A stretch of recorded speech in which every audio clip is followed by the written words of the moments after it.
胸大无脑的花瓶，顾大少爷身边应该不会缺吧？要论胸呢，我是比你大了一些，不过论智商，我也不一定比你差哦。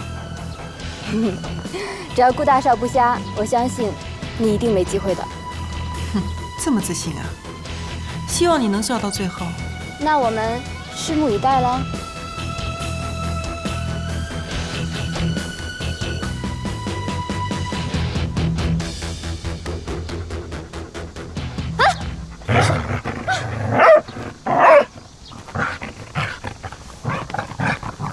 两位小姐，请跟我进来吧。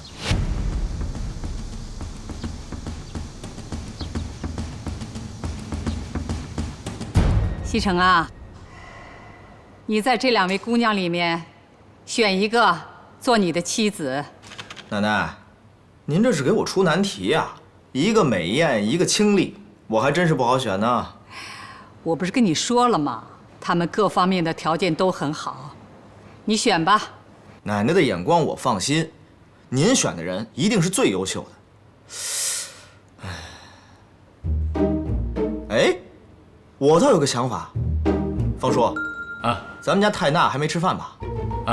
你在这2位小姐面前，各放一盘泰娜最爱吃的食物，泰娜吃谁面前的食物，我就选谁。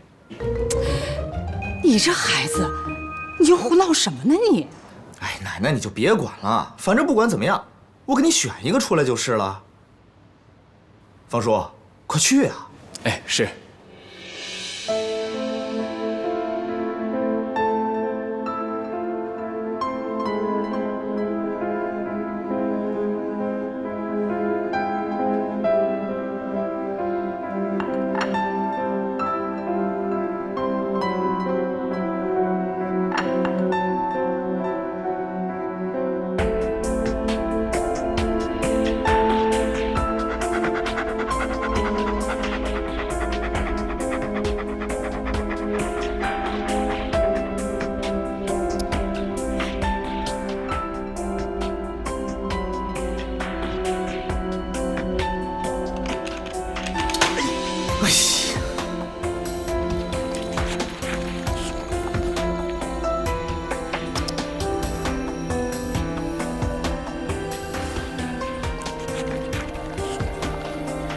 泰娜，